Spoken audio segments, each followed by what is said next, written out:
Hello, everyone. We're here again today with a package deal, two in one. We have a brother and sister filmmaker, Makez and Suleiman. And Makez means is a term of endearment. I'm learning today. And Suleiman, of course, we know, is King Solomon, the Arabic version. Um, their last name is even more interesting, Rikweda, which is from Rigveda, the Hindu scripture. And your parents, you were saying that your parents just adopted that last name. Is that what it was?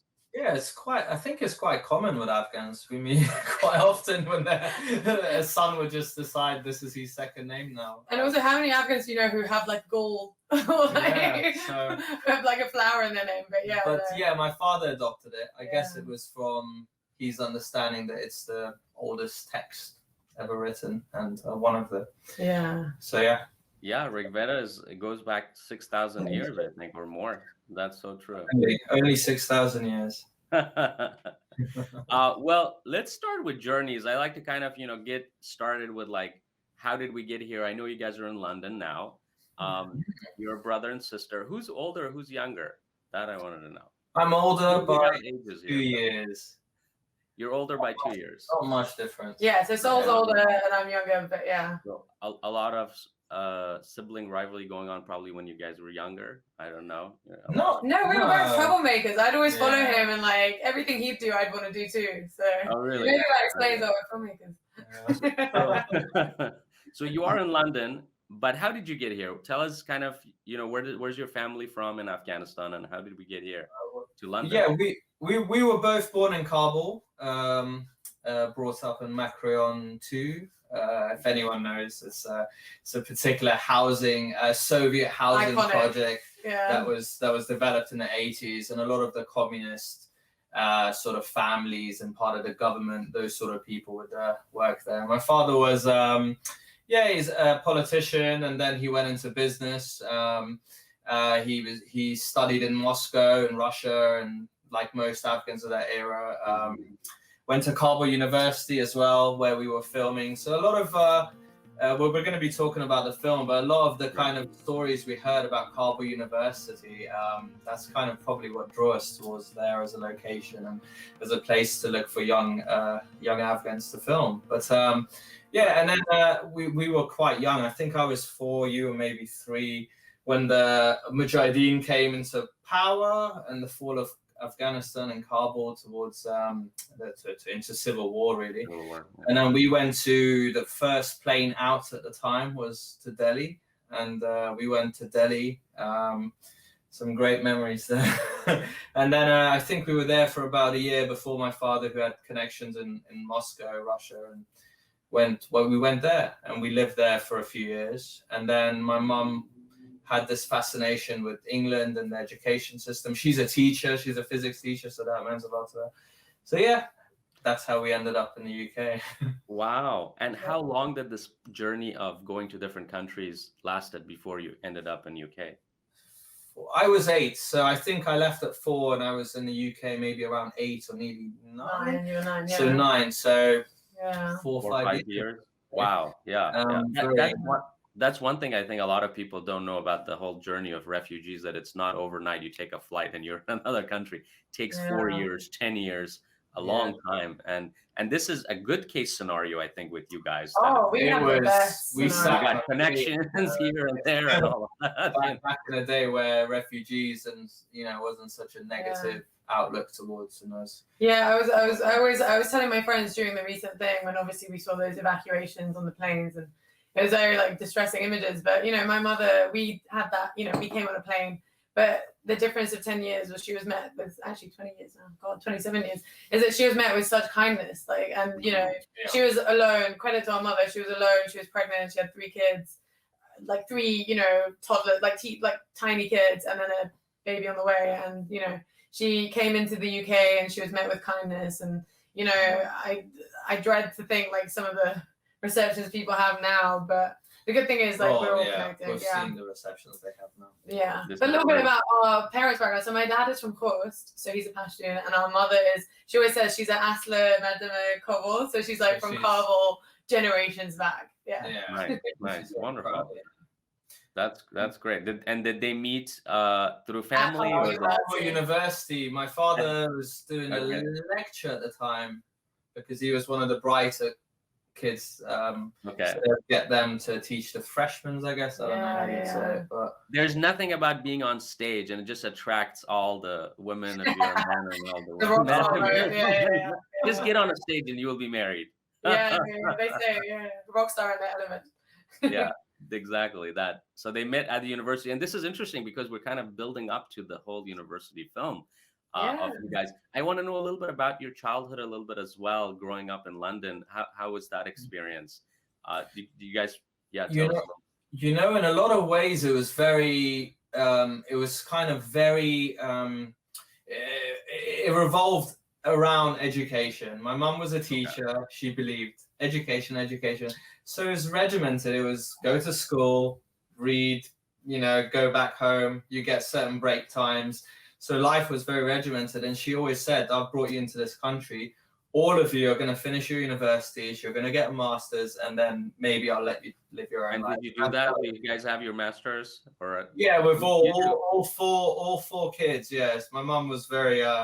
She got her way in that sense, and the tiger mom. Yeah, my brother is a master's in philosophy. My other brother is master's in literature. Makez is in journalism, and me in politics and cinematography, so filmmaking, that sort of thing. Yeah, that's wonderful. Well, that's beautiful. That's great. I know that's kind of also the whole immigrant sort of story for a lot of people who come to the States as well, is like education is a huge thing. It's like as a way to to survival and make it through. So it doesn't surprise me that was very common with all Afghan families, everywhere, no matter where. But I also think education is so key to the Afghan culture. Like in Afghanistan, even there's even the way my mom talks about people, my dad, like they're always talking about people. Like when people would introduce themselves, they'd be like, I'm an engineer of this. Or when my mom would talk to me about someone, she'd be like, oh, they're really educated. So I think in Afghan culture generally, I think we have a real respect and love for education. And so I'm not surprised, because obviously we live in the UK and there's lots of diaspora communities. And I wouldn't say all of them have it, I wouldn't say like the pressures exist for everyone to like the way that maybe Afghans have that kind of esteem for education is so integral to our culture, I think. Yeah, that's true. That's very true.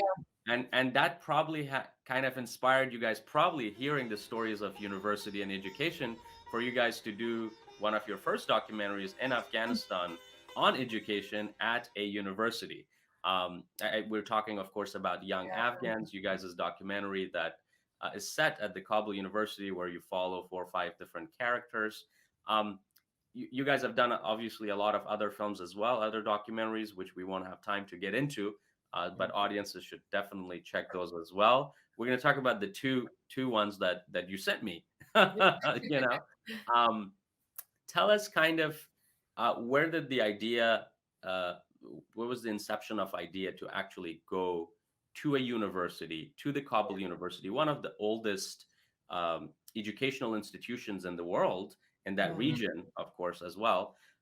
What was the idea? What was the inception of the idea to go there and document the life of, say, 4 to 5 Afghans who are going through and studying there?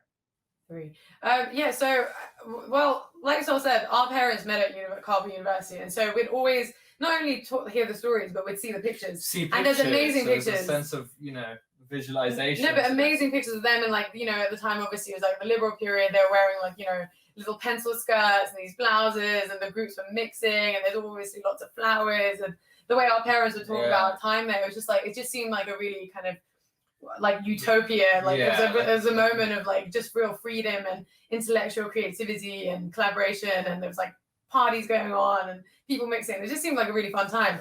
But for us, the reason we wanted to make the doco is we made it in 2000. We went 2009, 2010, and at that point, Afghanistan's future was looking very uncertain. The narrative about Afghanistan and Afghans was very much being controlled by Western journalists and Western agencies, and the framing was always in a particular way. So it was always the downtrodden woman who needs saving, the Afghan men who are all inherently violent and savage, and you know, all of them are like, it was almost like the way Africa's depicted. It's always a starving child with like a mosquito on his face. And it was just so one-dimensional and also not true to how we think of Afghanistan and how we know Afghanistan to be.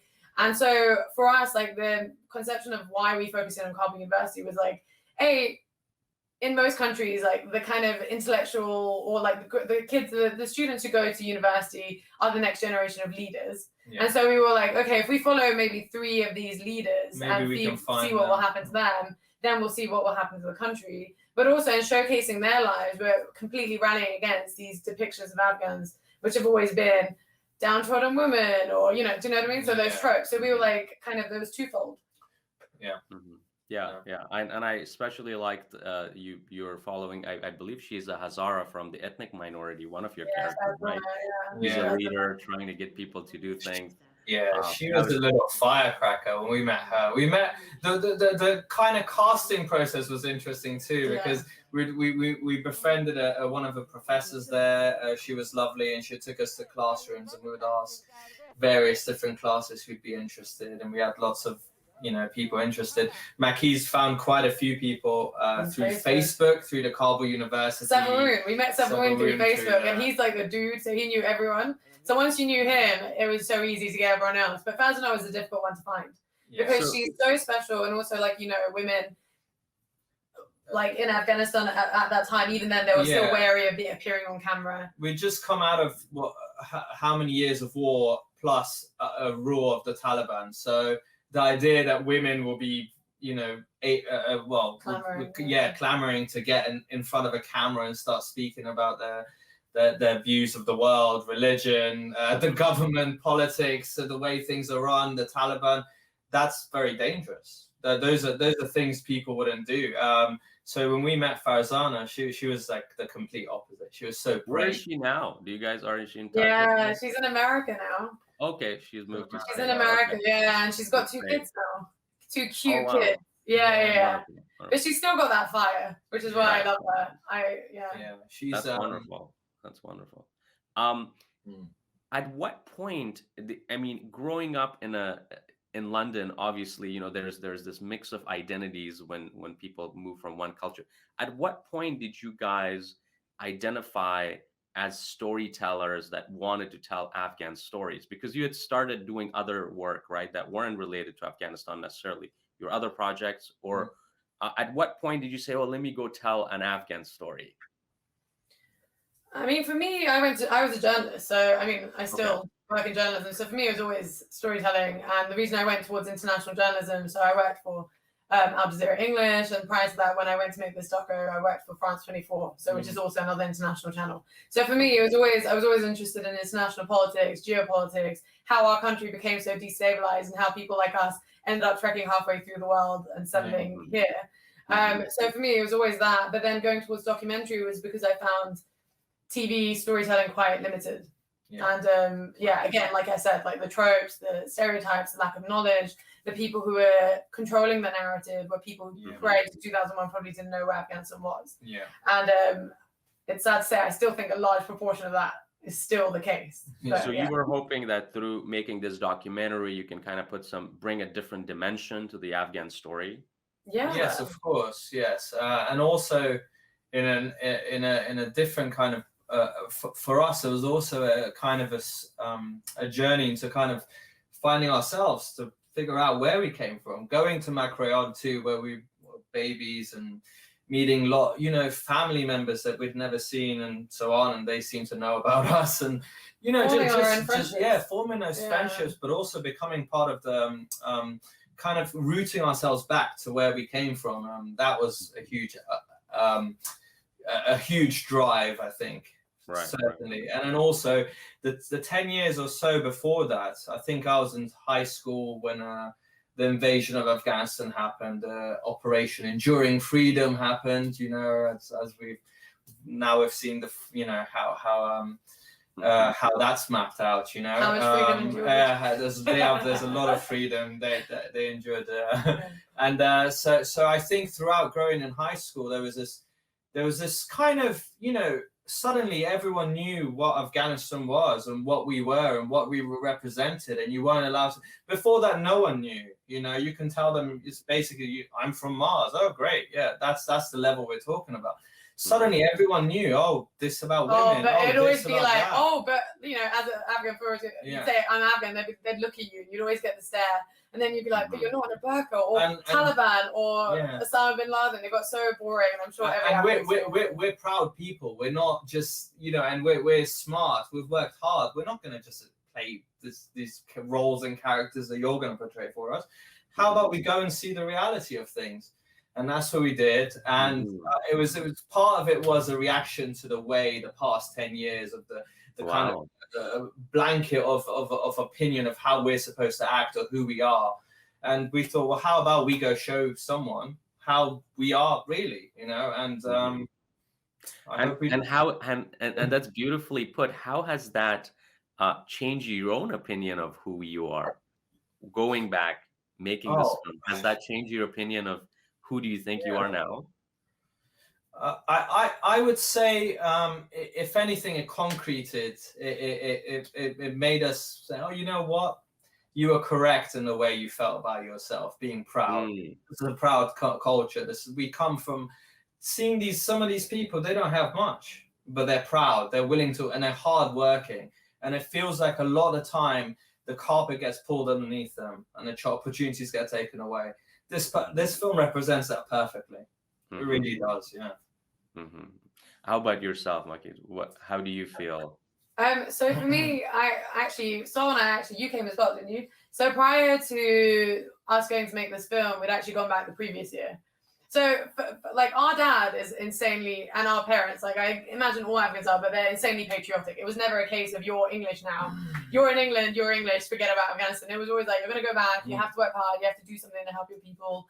And so that connection was never, it was always going to be reformed. It was never a case that would just kind of go drifting away. There's a sense of duty. But when I was doing my master's, I did it was like the 2008 elections in Afghanistan during, I think that was when Karzai was appointed.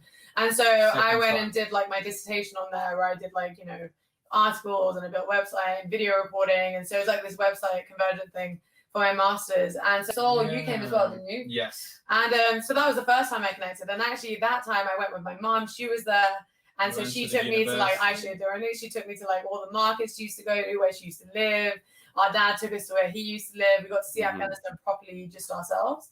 You went to the university, and then she came back and said, that's "We've got to film that's there." where the idea came from. Yeah. Okay, that's where I was getting. Yeah, like okay, that's good. That's good. So you hear the Yeah. stories of this university, and all of a sudden you're at it, and you're like, oh my god, I gotta capture. It's amazing. It's like this piece of like incredible, like this place in the city where you're just free. It's like an oasis. There's just people dressed differently. Boys and girls are mixing. There was the greenery, you know. There's everything about it was just. The architecture, everything about it was different. So I was going to just mention like the comparison for US audience. I don't know what would be for UK.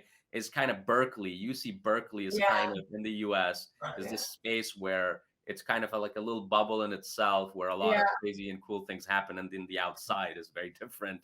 I can imagine. that's kind of the comparison of what University of Kabul is to Afghanistan. Is kind of Berkeley is probably to the US. Yeah. But also there's something, I was just going to say, there's something inherently beautiful about youth and hopefulness. And I think when you're young, if you're not young and you're not hopeful and you don't believe, like Fazana was and like Safawoon and Mount, if you don't believe when you're young that you can change the world, what's that famous expression? If you don't, you know, if you're young and you don't believe you or work to change the world, like what are you doing? But when you're older, you become a conservative naturally. But you know, I think that place naturally, even though the kids, the teenagers and 20-year-olds we were talking to, they lived in a war zone. They were hopeful. They were like, you know, wanting in love with life. They wanted to see what they would do with it. They wanted to see, you know, well, like we were meet their partners we were and go through the milestones, and that's what we caught with the film, I think, or at least the frustrations at some point. Yeah, right. And now, as you guys were chatting, I wanted to ask, like, how is the relationship of actually working as a brother and sister on a film? Like, how does that work? I have, you know, as you guys were chatting, I'm like, oh, this looks like. I think there's a level of who does what, and there's a level of who does what. There's a level of trust as well. Like I think when I make a film and someone gives me opinion, I hardly ever listen to it unless it's Makez or.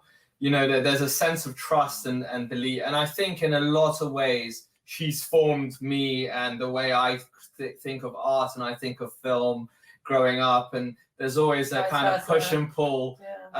In terms of this project, you know, I learned some of the technical aspects, so physically working with the camera and doing the sound and doing some of those technical stuff. And then we would kind of, you know, a lot of it, we were young. This was one of our first projects. You guys were in your 20s, right? Early 20s? Literally 23 and 25, and we'd never made a film before, had we? No. So actually, so there's so many layers to this. Obviously, it's great. So there's 4 of us, but Sol and I would always get on really well. And then the other 2 would always get on well together. So it was always like, we were always close, even as kids. We were always like naughty. I'd always follow, like if you rode a bike, I'd want to ride the bike. But then working together is always great because we both went into the creative field. So the other 2 are in completely different fields. And so we're always interested in cinema. We're always interested in like storytelling. And so when I wanted to, so basically I was in Paris working at this news channel, and just like, I was 9 months in, I was kind of over it. I wanted to go make this doco, and I just saw these journalists going and making these stories, and I hated every story they told. And I was like, oh, we could do this. And so I just finished film school. And so I was like, Sol, come, let's go. Like, you'll shoot it. I'll, you know, we'll produce it together. We'll like, you know, I'll go behind the camera, whatever. And we figured it out. And then we found everyone. And that was like the first time we worked together. And it was great. Obviously, we get on really well, so it works out fine. And there's like Sol said, there's a respect. So if Sol says like, let's do it like this, or we can only do it, for example, like, let's hurry up here. There was one time where we were filming in that busy by the river, and it was like really busy. And Sol was like, hurry the hell up. Yeah, there are times where you know, it's dangerous. Yeah. You can't just walk around with a camera all the time. Yeah. In and around Kabul. So there was a sense of and then there were times actually it really benefited to have Sol, because oh my god, I lost track of the amount of times I'd go to people like for example at Kabul University, and I'd go and be like da da da, and like everyone would just ignore me and completely talk to him. And I was like, okay, I guess it benefits to have him. Yeah, because I'm a girl. So it's good to have like a man there. And also, I think generally, also, it was like people, if I was going by myself, maybe in certain situations, people wouldn't be, I think it really worked well to have both genders. Like, because when I was filming with girls, like Faraz and I just felt so comfortable. And obviously, Sol's so respectful and everyone adores him. But it was really nice to have that female side. But then vice versa, when I was hanging out with all these dudes in Afghanistan, obviously culturally it isn't like, you know, some people don't like that. So, but having your chaperone, your brother there, was also made it kind of relaxed. So I think everyone was quite comfortable and relaxed, and then we just worked well. So obviously we had some, like, we got through the first one, and then we worked. And then we've just built, I think that kind of collaborative. As well as being siblings, a more professional kind of relationship developed. We've taken onto project to project to project, and to another project soon after this. It's something that we've you know, you make mistakes, you learn, you figure out what. And also, I would say a lot of the things I'm good at or I'm not good at, my sister's very good at. So there's kind of this beautiful, you know, kind of, we're much stronger together as a team. That's wonderful. That's just so great to see. That's just wonderful. Yeah, that's great. And so you guys are now kind of, we were talking off camera too before, is kind of you're developing now or trying to get more into fiction, telling more stories in the fiction space, and going beyond doc.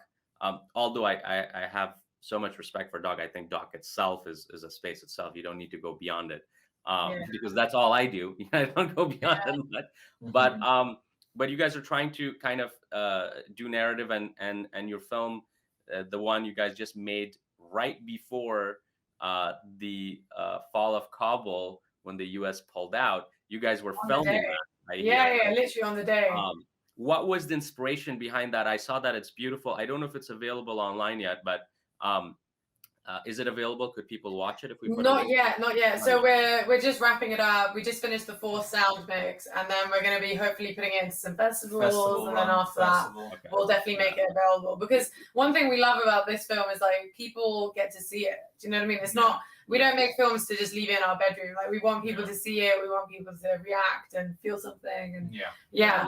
Well, I had the privilege of watching it, and it was a beautiful piece. You know, kind of featuring Afghan costumes, Afghan fashion, kind of that narrative storytelling that you guys are exploring with really high quality cinematography.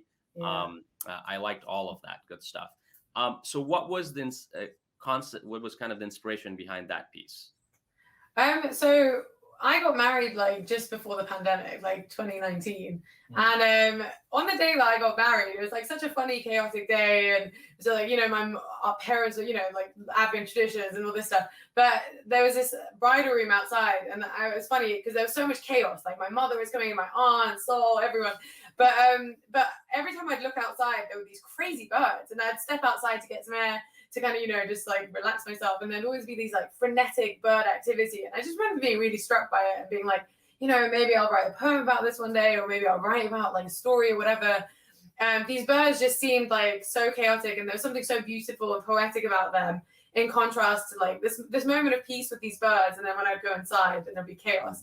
But then as obviously I always, like all Afghans, I guess, we monitor the situation in Afghanistan. And so as time went on, I obviously could sense that worsening situation in Afghanistan. And obviously I have friends there, we were talking. And so I think it really started to kind of impact on me. And I was always like thinking about, oh, like what's going to happen? Like, you know, it's insane. Like the Taliban are coming back.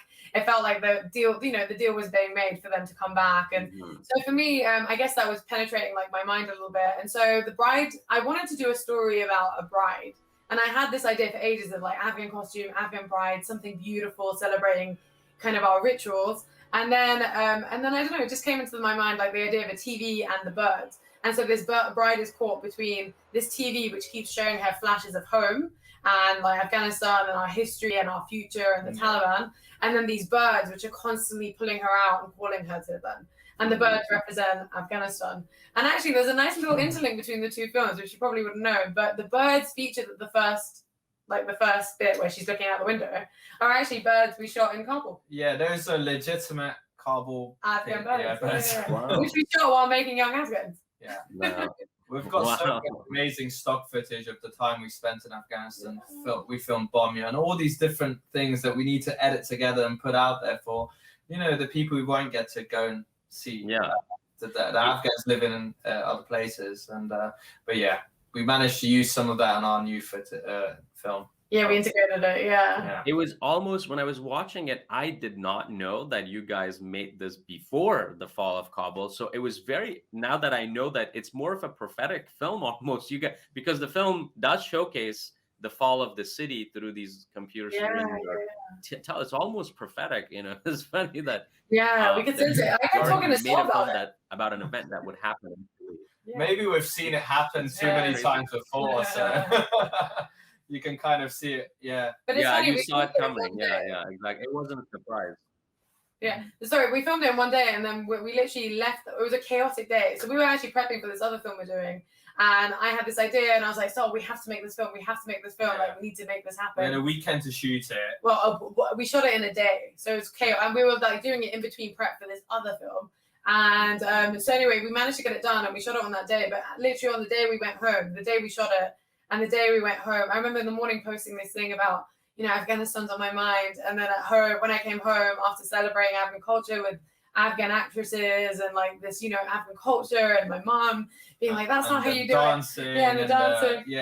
The food. There are all sorts of beautiful aspects of Afghanistan that we, you know. But then we came home and we literally turned on the TV, and I switched to like Al Jazeera. And it was the other side.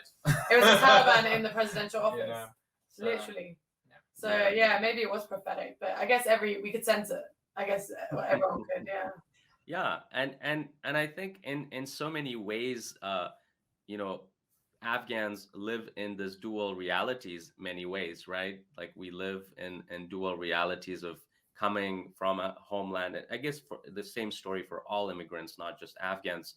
I wanted to kind of ask, how do you guys see yourself kind of navigating between these two worlds? You know, in future, kind of moving forward, how are you trying to combine the two worlds? How are you mixing the two worlds? And how are you navigating it? What are kind of your hopes for the future? Wow, yeah. It's a great question. I think kind of what we're doing now, you know, we're trying to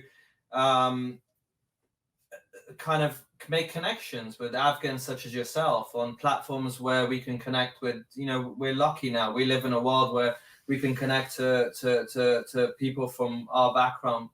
You know, from my mobile, I can connect with you in LA.